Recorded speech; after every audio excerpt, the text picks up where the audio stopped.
फरीदाबाद लोकसभा क्षेत्र से कांग्रेस प्रत्याशी चौधरी महेंद्र प्रताप सिंह के पक्ष में आज युवा कांग्रेसी नेता देवेश कुमार व विधान प्रताप ने होडल विधानसभा क्षेत्र के गांवों का दौरा किया।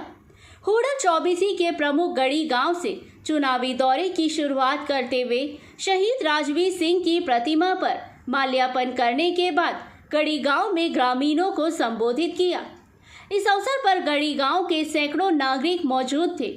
ग्रामीणों को संबोधित करते हुए महेंद्र प्रताप के पौत्र विधान प्रताप ने कहा कि उनके दादा चौधरी महेंद्र प्रताप ने हमेशा ईमानदारी से राजनीति की है। उनके द्वारा फरीदाबाद के नागरिकों के हितों में अनेकों जन कल्याणकारी योजनाएं लागू की गई थी। उनके विधायक कार्यालय के दौरान किसी भी प्रकार का कोई दाग उनके ऊपर नहीं है। उन्होंने कहा कि फरीदाबाद से 2 बार सांसद बने भाजपा प्रत्याशी के द्वारा लगातार होडल विधानसभा क्षेत्र की उपेक्षा की गई है। उनके द्वारा होडल विधानसभा क्षेत्र में 10 सालों से ग्रामीणों का जिताने पर धन्यवाद भी नहीं किया गया था। इसके अलावा ग्रामीणों के सुख दुख में भी उन्होंने शामिल होना उचित नहीं समझा। उन्होंने चौधरी महेंद्र प्रताप की ओर से आश्वासन देते हुए कहा कि होडल विधानसभा क्षेत्र वासियों के द्वारा उनको भारी बहुमत प्रदान करके जो आशीर्वाद प्रदान किया जाएगा वे उसका दिन जिंदगी भर एहसान नहीं चुका पाएंगे और हमेशा नागरिकों के बीच रह करके उनके सुख दुख के भागीदारी बनेंगे।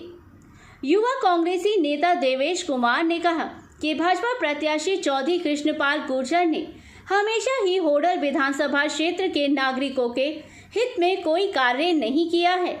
होडल रेलवे स्टेशन पर से चलने वाली EMU के बंद हो जाने पर उनको अभी तक आरंभ नहीं कराया गया है, जबकि इन रेलगाड़ियों के आरंभ कराने के लिए होडल विधानसभा क्षेत्र के अनेकों गांवों के दैनिक रेलगाड़ी उनके साथ मुलाकात करके इन रेलगाड़ियों को चलाने की मांग की गई थी, जिनको उनके द्वारा पूरा नहीं किया गया है।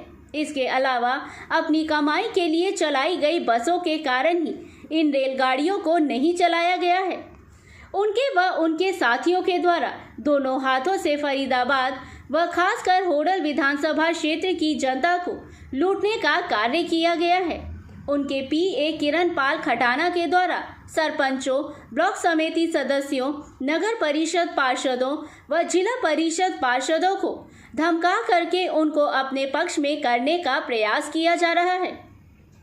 उन्होंने भाजपा प्रत्याशी की इस खुलेआम मचाई जा रही लूट पर रोक लगाने के लिए नागरिकों से कांग्रेस प्रत्याशी चौधरी महेंद्र प्रताप सिंह के पक्ष में आगामी 25 मई को होने वाले मतदान में हाथ के पंजे के सामने वाला बटन दबा करके चौधरी महेंद्र प्रताप सिंह को जिताने की अपील की।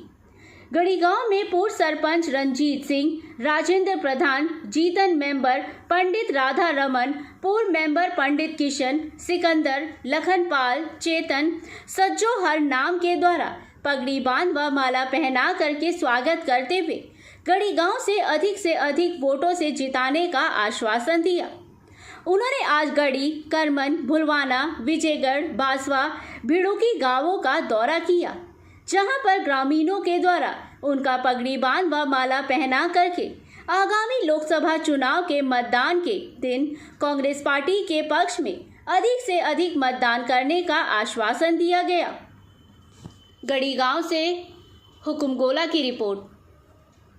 4-5 सियार रहते हैं और भेड़िया जब सारा मांस खा लेता है तो बचा कुचा जो मांस होता है, जो हड्डियों पे चिपका रहता है, उसे नोच के वो सियार खाते हैं, उन हड्डियों को चूसते हैं। ये कृष्णपाल, ये जो खटाना बिदुड़ी जैसे लोग, ये सियार हैं। हमारे इलाके को ये लूट के खा रहे हैं, हमारे इलाके को ये नोच के खा रहे हैं। आज समय है इनसे हिसाब लेने का, हर चीज का इनसे हिसाब लेने का। आज जितने भी हमारे इलाके के जो सरपंच हैं, जो हमारे यहाँ पे चुने हुए जो लोग हमारे यहाँ पे नगर परिषद के पार्षद हैं या ब्लॉक समिति के मेंबर हैं या जिला परिषद के मेंबर हैं, उन सभी को आज धमकाने का काम करते हैं। उनके अंदर डर और भय का माहौल बना रखा है। उनसे जबरदस्ती दबाव दे के उनसे प्रोग्राम करवाए जा रहे हैं। लेकिन हमें ये पता है उनकी दिल और आत्मा वो हमारे साथ है और समय आने पर आने वाले 25 तारीख को वो उन्हें जवाब देने का काम करेंगे।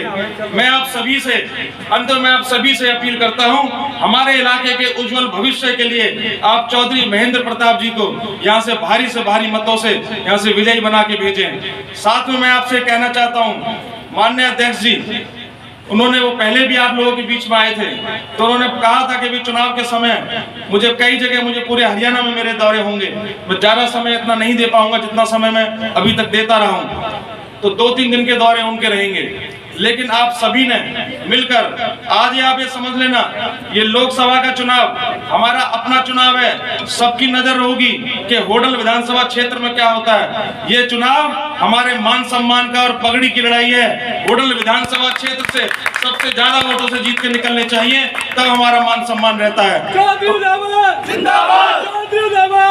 रखी है सरकार ने आप लोगों के बीच में। यहाँ पर आप लोगों ने इतनी भारी मतों से इनको वोट दे के जिताया, इनको इतना आशीर्वाद दिया, इनको इतना प्यार दिया। 10 साल में इनकी कोई हाजिरी नहीं है जी आपके सुख दुख में। इनके यहाँ आपके यहाँ पे कोई नौकरी नहीं लगी, सड़क पानी बिजली के तक के इनके यहाँ पे आप लोगों को तराई करा दी है। 70 साल में जितने सालों में देश आजाद हुआ, पहली बार हमारे लोकसभा सांसद में इतनी बड़ी पोस्ट दी गई हमारे यहाँ पे सांसद को, पहली बार, और इन्होंने उसका कोई इस्तेमाल नहीं किया, सिर्फ दुरुपयोग किया। आप सब लोगों को परेशान करने का काम किया है, जमीन हड़पने का काम किया है, ना नौकरी दी। केंद्र सरकार की नीतियों में अगर देखा जाए तो यहाँ पे किसान आंदोलन हुआ, ये लोग आए नहीं आप लोगों के पास, वहां पे उनके ऊपर लाठीचार्ज कराया, पुलिस को भेजा गया, कोई किसी की हाजिरी नहीं लगी। चौधरी उदयभान जी यहाँ पे आए, देवेश भाई आए, चौधरी महेंद्र प्रताप जी आप लोगों के बीच में आए, उन सब लोगों ने सबको बताया कि एक बार जब यहाँ पर अगर सरकार बनेगी तो ये केंद्र की नीतियों को भी देखा जाएगा, इन 3 काले कानूनों को भी वापस लिया जाएगा, और केंद्र सरकार के साथ साथ अगर राज्य में भी सरकार बनेगी, प्रदेश में भी सरकार बनेगी, तो ये सारे के सारे काले कानूनों को वापस लिया जाएगा। और आप लोगों के हिसाब से ही जो मैनिफेस्टो बनाया, आप लोगों से पूछ के जो मैनिफेस्टो बनाया, आप लोगों को जो ध्यान में रखते हुए जो मैनिफेस्टो बनाया गया है, वो सारे का सारा न्याय पत्र का जो जितने भी आपके सुझाव हैं, उन सबको मद्देनजर रखते हुए नई नीतियों को लागू करा जाएगा आप लोगों के लिए। 30 लाख सरकारी नौकरियां जो यहाँ पे खाली पड़ी हैं, सरकार के जो यहाँ पे सड़कें जो 1.5 फुट के गड्ढे हो रखे हैं, पानी नहीं आ रहा है जी, हैंडपंप में बिजली नहीं आ रही है। 70 साल में राजनीति करी है जी इन लोगों ने, और यहाँ पर एक बार भी आजादी के बाद ऐसा नहीं हुआ कि इन लोगों की हाजिरी लगी हो। यहाँ पे इतने साल बाद भी आपके यहाँ पे बिजली काट दी जाती है, पानी काट दिया जाता है, पर कोई सुनवाई नहीं है। जब सरदारी वहां पे जाती है तो उनका इज्जत नहीं करी जाती, उनको सम्मान नहीं करा जाता। मैं यही आपसे लोगों से अपील करने के लिए आया हूं कि आने वाली 25 तारीख को आप लोग जब मतदान करने के लिए जाएं तो हाथ के पंजे के आगे बटन दबा के अपने आप को वोट दे के आइए। अपने आप को वोट देंगे इस तब, और आपकी जो आपने जो आशीर्वाद दिया, आपने जो प्यार और सम्मान और स्नेह दिया है अपने बच्चे को, मैं अगली बार आप लोगों के बीच में आऊंगा तो ये सुनने के लिए आऊंगा कि सारी की सारी मुसीबतों को कैसे हल करना है, कैसी नई केंद्रीय की नीतियां बनानी है, कैसे नई राज्य की नीतियां बनानी है। मैं और देवेश भाई फिर से आप लोगों के सामने उपस्थित होंगे अगली बार, आपका आशीर्वाद का ये सारा का सारा ऋण उतारने के लिए कि कैसे इस एरिया को, कैसे होडल विधानसभा क्षेत्र को फिर से मैप पे लाया जाए, कैसे उसको फिर से यहाँ पे एक सोने की नगरी बनाया जाए। नमस्कार।